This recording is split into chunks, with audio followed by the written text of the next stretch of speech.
Hi, I'm Brianna. I'm 21 and I recently started a vending business, but I did it a little bit differently than most people because I started with micro markets. You might be watching this because you want some passive income, you want a new side hustle, or maybe you're just curious about the money. And if that's the case, then watch until the end because I documented the entire startup process from how much I paid, how much I've made, and all the mistakes I made along the way so you can learn from them.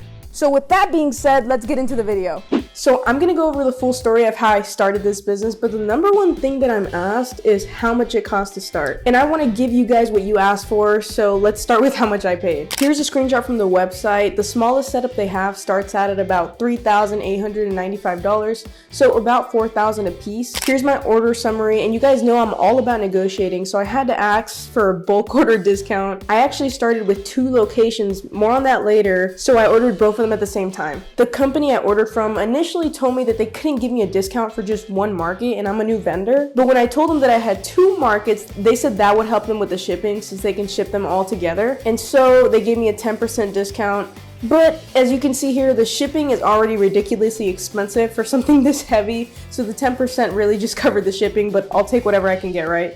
A lot of people ask me where I get my markets, and I got these markets from 3 Square Markets, 32market.com. They had really great customer service and they made this experience a lot better for me. If you guys are also looking to get into micro markets, just scroll down on their website, go to the contact form and let them know Brianna sent you, and you may get a small discount. With that out the way, let's get into the story of how I actually started this business. Starting with step number 1, which is getting locations. I have both of my markets placed at real estate brokerages, and you guys are probably wondering, how the heck do you get locations? In my case, it was just a right time, right place kind of scenario. I overheard the managers at the brokerage say that they wanted a new vendor because the current vendor that they had wasn't keeping up with the markets, was letting things spoil, just wasn't going to check on it too often. They said they were going to try to find a new vendor, and so me, without any kinds of experience, decided to jump in and say, hey, I can do that for you. And surprisingly, they said yes. When this happened, that was just for one market. And so I started the process of trying to get that first market, and I was talking back and forth with one of the 3 Square reps named Jack. So this took some time, and a few days later, as I was finalizing this transaction,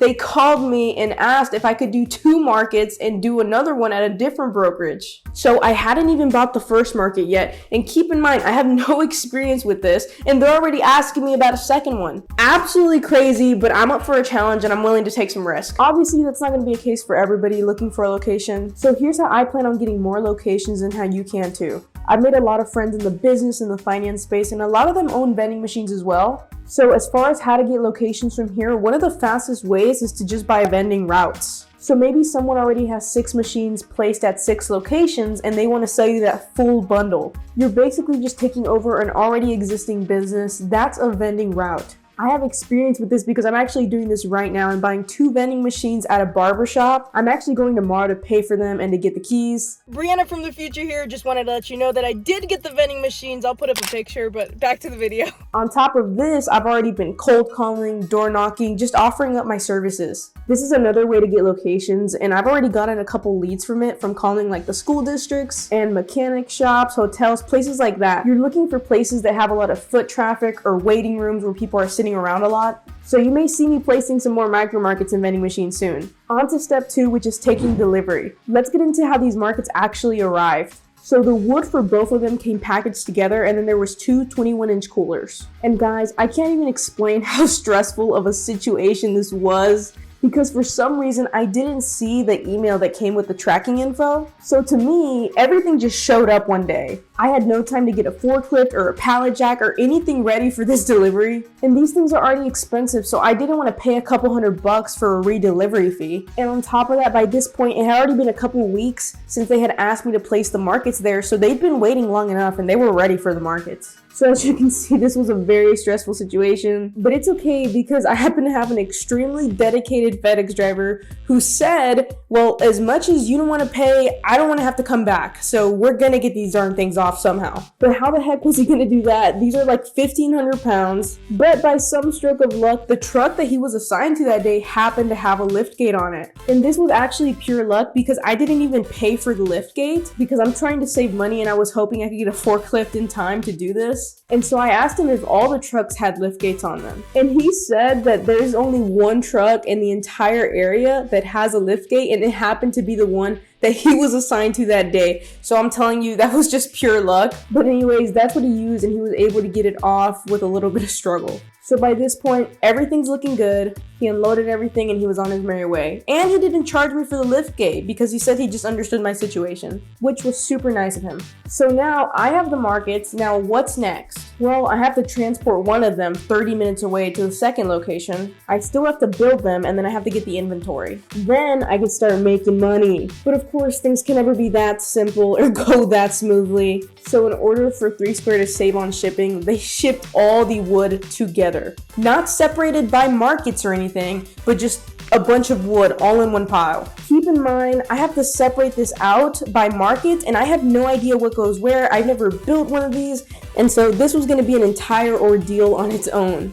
But this brings us to step number 3, which is transporting the markets. Here's some advice for you. This is absolutely not a one-person job. I moved as much as I could around on my own and laid out all the pieces so I could just see everything, but I definitely needed some help, and so I called my dad over. I didn't know he was going to do this, but by surprise, he just brought a whole crew over. Together, we were able to finally sort everything out and move a lot of things around. But even at this point, I wasn't entirely confident of what went where. So my dad had the brilliant idea of leaving all the wood at one location and then just transporting one of the fridges to the second location so we can make some progress over there. This way, once we've built the first market, anything that's left over, we would for sure know that it goes to the second market. So this is what we ended up doing. And by the way, by this point, I had already gotten a pallet jack from a local hardware store that rented them out. And some things you may need if you're trying to do this as well is a trailer, a truck, 2 to 3 people, and a pallet jack. You can lay the fridge down, but once you get to the location, you need to stand it up and wait 24 hours before you turn it on. This is the same thing for vending machines. I'm not entirely sure why, but this is what I've been instructed by several different people. We were able to transport the fridges standing, which is preferable, but you won't have any long-term consequences of laying down your fridges or vending machines if you have to. Step 4, we're on to building the markets. To be honest, guys, I took one look at the instructions and said, I don't know about this. Now, 3 Square did say that they could fly out and build it for me and do it all, but it was way out of my budget. I just was not going to do that, so I had to find a cheaper solution. I started looking online for just general handyman services, and not sponsored, but I found this app called Handy. It's kind of like a freelancing app, but just for handymen. I also saw that they're partnered with like Ashley's Furniture and Walmart, and so that looked pretty credible to me, and I thought I'd give it a shot. So here I found Handyman Kevin, which you're gonna see building the market in the next coming clips. Tip for you is do not underestimate how difficult this build was. If you're not naturally a handy person, it's definitely gonna take you more than the 2 to 3 hours that 3 Square told me it would take. Just take a guess how long one market took us. I'll give you a second. 7 hours. This is what the first market turned out like. Now we just needed the inventory and to build the second one. Keep in mind that for the second market, my girlfriend and I went and did some work beforehand, like laying out all the materials, all the wood, and hammering these little black things into the wood so it would be easier for Kevin to assemble once he got there. Even with preparing beforehand and me helping Kevin with the build while he was doing it, it still took 6 hours. But now they're built and they're transported, and we're on to step 5, which is getting the snacks. This was my favorite part because it was actually really fun to go to Sam's and pick out all the items and snacks for the markets. A lot of the employees had already told me some of the things that they wanted, and so I made sure to get what they asked for. And some of the other things I got were just things that I thought would sell, as well as things that you guys thought would sell on Instagram. Be sure to check out my Instagram where I post stuff like this every day. So when you first start a market, it's going to be a lot of trial and error. You're going to start making more money as time goes on, and you just start to figure out what sells where and what doesn't sell in some locations. I've had my markets open for about 2 weeks now, and for example, at one of them, nobody seems to want my sausage, egg, and cheese sandwiches. I thought this would be a great breakfast solution for some of the employees there, but I guess not. So I'm gonna have to go get those, and they're coming home with me to my family. But they really like the Lunchables, so I guess in place of those, I'll just throw in some more Lunchables. They've been buying those up. Micro markets at a good location should make $250 to $500 a week. Right now, mine are doing less than that, but not everybody's back to the office yet, and I still haven't figured out exactly what everybody wants in the markets. So as time goes on, there's just upside from here, and it's gonna continue to go up.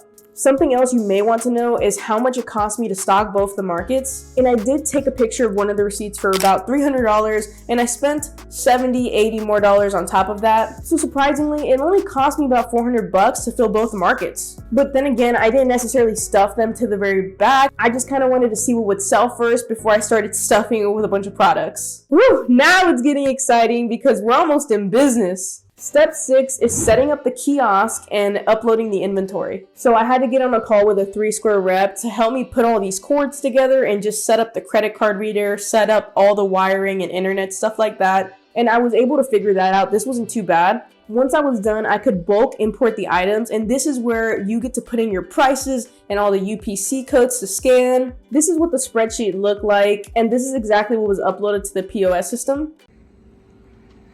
The store is finally set up. I have it closed right now, but check this out. It scans. I forgot the plexiglass for this, so I'm gonna get that. And then I still gotta snack this, or get some more stuff for that. And then I will be getting some healthier snacks for right here. So with that, we're on to step number 7, which means we're opening up for business. There was nothing more satisfying than scanning an item from my own mini market and checking out. It worked, everything was functioning perfectly. And for you, at this point, you're open for business and you're ready to start making some money. For some final thoughts, I'm really happy that I made this decision. Even if it'll take about a year to pay off, it's just so fun to own your own business. I love investing in stocks and online investments, but there's just something different about being able to see your assets and having something tangible to look at. This is the same way I feel about investing in real estate and why I love real estate. I'll definitely make some videos on the vending machines I'm getting tomorrow, so be sure to leave some questions about that so I can make sure to answer all your questions when I make the video. I hope this was helpful, entertaining, or maybe inspired you to start your own vending machine business. Be sure to subscribe and hit the notification bell so you don't miss any money-making opportunities and you can see me try all the different side hustles. With that, I appreciate you watching. I'll see you next time.